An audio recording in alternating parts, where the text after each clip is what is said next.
Welcome back कीजिएगा फिर से धमाकेदार वीडियो गाइस। इस वीडियो में कक्षा 12वीं का जो आपका हिंदी सब्जेक्ट का पेपर है तो गाइस देख लीजिएगा। यहाँ पर टोटल 23 क्वेश्चन रहने वाले, तो इस 23 के 23 क्वेश्चन इस वीडियो में कंप्लीट होंगे। और हाँ गाइस, डी सेट का पेपर इस वीडियो में कंप्लीट करने वाले। तो गाइस आपके पेपर जो है 4 सेटों में आएंगे। क्वेश्चन एक जैसे रहेंगे, क्वेश्चनों का क्रम बदल जाता है क्योंकि जो नकल बहुत ज़्यादा होती है, इसलिए जो है जो 4 सेटों में पेपर आ जाते हैं तो गाइस क्वेश्चनों के क्रम बदल दिए जाते हैं। चलिए तो गाइस अब आपके जो हिंदी सब्जेक्ट का पेपर कंप्लीट करा देते हैं। तो गाइस जल्दी से यार आप लोग फटाफट वीडियो को लाइक कर दीजिए एंड चैनल पर नए हो तो चैनल को सब्सक्राइब कर लीजिए। देख लीजिए यहाँ पर क्वेश्चन, चलिए फटाफट क्वेश्चन देखेंगे। तो गाइस देख लीजिएगा, यहाँ पर क्वेश्चन है आपके, पहला क्वेश्चन है सही विकल्प चुनकर लिखना है। यहाँ पर 6 नंबर के हैं। चलिए पहला है हरिवंश राय बच्चन का जन्म हुआ था, तो इस कहाँ पर हुआ था? फैजाबाद, इलाहाबाद, हैदराबाद, मुरादाबाद। तो इसमें आपको लिख देना इलाहाबाद करेक्ट आंसर। तो इस पहले का डिब्बी ऑप्शन हो जाएगा करेक्ट आंसर। इसके बाद है रीतिकालीन कवि हैं, तो इस कौन है? दिनकर है, पंथ है, भूषण है, हरि औध है। तो इसमें आपको करेक्ट आंसर लगा देना भूषण। तो वैसे हम आपको फटाफट आंसर बताते चलते हैं। पूरा पेपर कंप्लीट करना होगा। जिन्हें भी विद्यार्थियों ने अभी तक चैनल को सब्सक्राइब नहीं किया जल्दी से कर लीजिएगा और वीडियो को लाइक, ठीक है। इसके बाद तीसरा जाता है जिसमें जीवन की किसी एक घटना का वर्णन कहलाता है। क्या कहलाता है? महाकाव्य, खंडकाव्य, पाठ्य पुस्तक, ये पुस्तक। तो इसमें लिख देना खंडकाव्य। इसके बाद नेक्स्ट जाता है, नेक्स्ट है सीरीज के फूल पाठ के लेखक है। तो इस आपको सभी पाठ के जितने भी आपके लेखक है सभी को याद करना है, ठीक है। जो है आपको इसमें पूछ रहा है सीरीज के फूल। तो इस सीरीज के फूल पाठ के लेखक कौन है? महावीर प्रसाद द्विवेदी, धर्मवीर शास्त्री, धर्मवीर भारती, हजारी प्रसाद द्विवेदी या रामचंद्र शुक्ल। तो इसमें आपका करेक्ट आंसर हो जाएगा हजारी प्रसाद द्विवेदी। तो ठीक है। इसके बाद है नेक्स्ट है आपका चौथा चट गिरधा का अर्थ है। तो इससे 5वां है, चौथा होने के बाद 5वां है कि चट गिरधा का अर्थ है मत डरना, बांका, वाह बहादुर, दाव काटो। तो इसमें आपका चट गिरधा का अर्थ हो जाएगा वाह बहादुर। इसके बाद नेक्स्ट जाता है, नेक्स्ट क्वेश्चन की ओर आ जाते हैं। नेक्स्ट छठवां, आनंद के मराठी अध्यापक का नाम था। क्या था? रणनंद बरे, तो बामन पंडित या नव संदेलगेकर और दत्ता जी। तो इसमें आपका हो जाएगा नव संदेलगेकर। तो इसी से आपके छठवां तक कंप्लीट हो जाती है। चलिए इसके बाद नेक्स्ट क्वेश्चन की ओर आ जाते हैं। नेक्स्ट क्वेश्चन में आपका रिक्त स्थानों की पूर्ति करना है। चलिए रिक्त स्थान की पूर्ति भी फटाफट करा देते हैं। तो इस देख लीजिएगा, पहला उल्टा पिरामिड शैली को डॉट डॉट हिस्सों में बांटा गया है। कितने हिस्सों में? 3 हिस्सों में बांटा गया है या 5? तो इस करेक्ट आंसर इसका लगा लीजिएगा, 3 हिस्सों में बांटा गया, ठीक है। इसके बाद मोहनजोदड़ो की लगभग डॉट डॉट कुएं थे। तो इस मोहनजोदड़ो में कितने कुएं थे? 700 या 7000। तो इस करेक्ट आंसर आपको ध्यान से देखना है, वो 700 थे। तो इससे आपको कंफ्यूज नहीं होना है, पूरे आंसर अच्छे तरीके से कंप्लीट करना है, ठीक है। इसके बाद तीसरा जाता है वर्षा से नदियों का तीव्र डॉट डॉट हो जाता है, बहाव या प्रवाह। इसमें ऑप्शन दिया हुआ है प्रवाह या प्रवाह है। तो इस करेक्ट आंसर हो जाएगा प्रवाह है। इसमें आपका क्या हो जाएगा? प्रवाह हो जाएगा इसका करेक्ट आंसर। इसके बाद नेक्स्ट क्वेश्चन है, नेक्स्ट चौथा, धोबी का कुत्ता घर का न घाट का, एक डॉट डॉट है, मुहावरा है, लोकथी है। तो इस करेक्ट आंसर इसमें आपको लगा लेना है, इसका हो जाएगा। तो गाइस इसका आपको करेक्ट आंसर लगा लेना है, ये आपका जो है लोकथी हो जाएगा या मुहावरा। तो गाइस इसमें आपका मुहावरा हो जाएगा, ठीक है। धोबी कुत्ता घर का न घाट का क्या है? मुहावरा है एक। इसके बाद है 5वां, मेरे पास वहां जाकर रहने के लिए डॉट डॉट नहीं है, रुपया मकान। तो गाइस इसमें आपको क्या लगा देना है? रुपया। तो इससे जब रुपया नहीं होगा तो मकान कहाँ से होगा? तो इसे आपको ध्यान से देना है। यहाँ पर देख लीजिएगा, वहाँ मेरे पास वहाँ जाकर रहने के लिए नहीं है, तो डॉट डॉट नहीं है, तो इसमें रुपया लिख देना, ठीक है। इसके बाद है महाकाव्य में डॉट डॉट सर्ग होते हैं। तो इस महाकाव्य में कितने सर्ग होते हैं? 4, 8। तो इस करेक्ट आंसर इसमें लगा देना 8 सर्ग होते हैं। इसके बाद नेक्स्ट क्वेश्चन आ जाता है, नेक्स्ट 7वां, बच्चा डॉट डॉट को पाने की जिद कर रहा है। तो इस किसको? चांद को या पतंग को? तो इस करेक्ट आंसर इसका हो जाएगा चांद। इसमें क्या हो जाएगा? चांद हो जाएगा इसका करेक्ट आंसर। इसके बाद नेक्स्ट क्वेश्चन की ओर चलते हैं। तो इस नेक्स्ट क्वेश्चन है आपका सही जोड़ी बनाना है, जो कि 6 नंबर की। चलिए कंप्लीट करेंगे। पहला है बादल राग, बादल राग का मिला देना आपको सूर्यकांत त्रिपाठी निराला से। तो इस पहले का डी ऑप्शन से मिला देना, ठीक है। इसके बाद नेक्स्ट है मधुर गुण। तो इस मधुर गुण का हो जाएगा श्रृंगार रस, ठीक है। इसके बाद है क्रंदन, क्रंदन का मिला देना आपको बिलाप से, ए ऑप्शन से।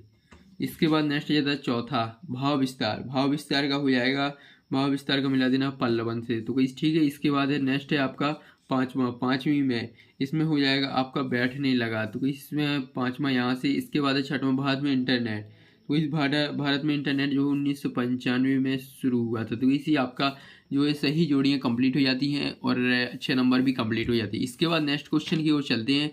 तो इस नेक्स्ट क्वेश्चन है, एक वाक्य शब्द में उत्तर लिखना है, ठीक है। 7 नंबर के हैं। पहला है समाचार लेखन के कितने प्रकार है? तो इस कितने प्रकार हैं आप सभी को पता होगा, 6 प्रकार है। तो इस उत्तर लिख लीजिएगा 6।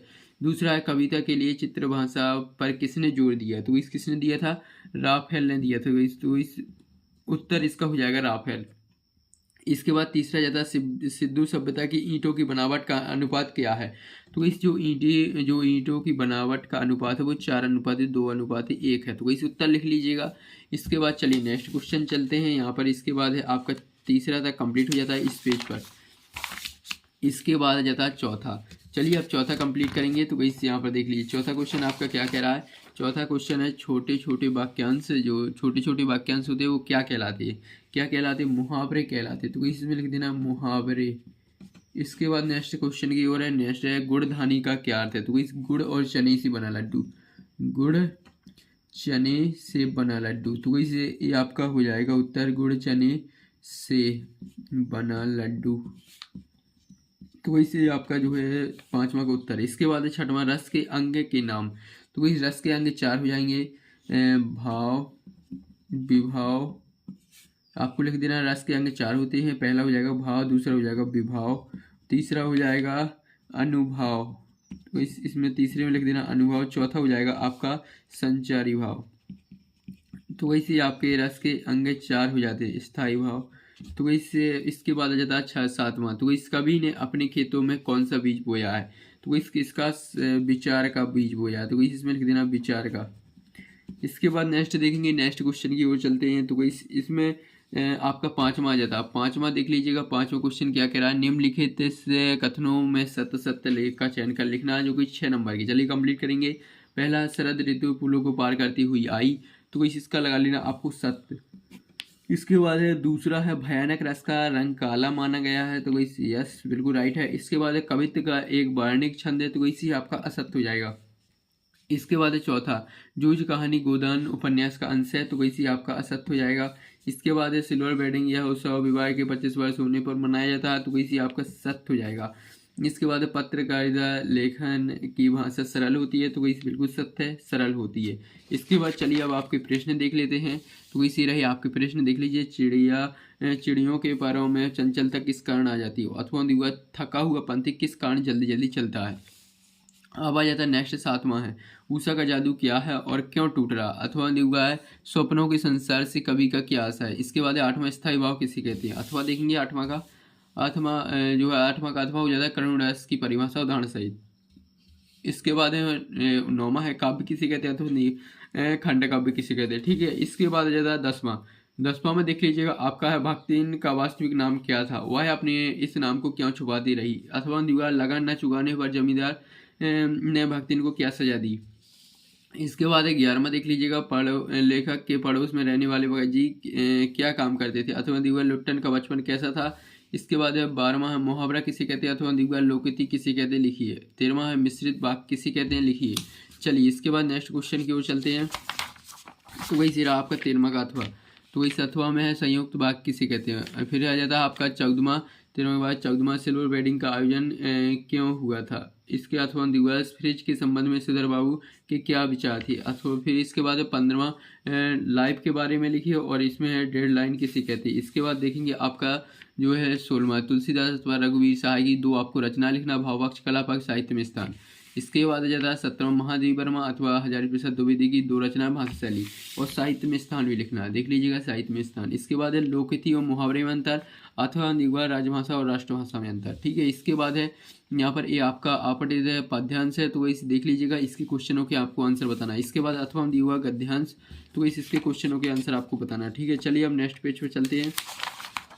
तो इसी रहा यहाँ से यहाँ तक गद्यांश, ये रहा इसके क्वेश्चन, तो जल्दी से इसका स्क्रीनशॉट ले ली। इसके बाद आ जाता है 20वां निम्नलिखित पद्यांश को संदर्भ प्रसंग सहित व्याख्या करनी है, तो वही जल्दी से देख लीजिएगा। इसका यहाँ से यहाँ तक वही रहा इसका अथवा, तो इसी आपका कंप्लीट हो जाता है। इसके बाद आ जाता है 21वां निम्नलिखित गद्यांश की संदर्भ प्रसंग सहित व्याख्या करनी है, तो वही देख लीजिए इतने का स्क्रीनशॉट ले लीजिएगा। इसके बाद ये अथवा है, तो वही ये आपका 21वां हो जाता है। इसके बाद आ जाता है 22वां, ये आपका 22वां रहा, देख लीजिएगा। अपने मित्र को हायर सेकेंडरी परीक्षा में प्रथम श्रेणी में उत्तीर्ण होने पर बधाई पत्र लिखना है। ठीक है। नहीं तो आप अथवा में लिख सकते हैं नगर पालिका अध्यक्ष को जल की अनियमितता के संबंध में शिकायती पत्र। इसके बाद देखेंगे 23वां है निम्नलिखित में से किसी एक विषय पर सगृत अनुच्छेद लिखना है, तो वैसे आपके क्वेश्चन पूरे कंप्लीट। अब यार आप लोग फटाफट वीडियो को लाइक एंड चैनल को सब्सक्राइब कर लीजिए। तो वैसे मिलते हैं नेक्स्ट वीडियो में।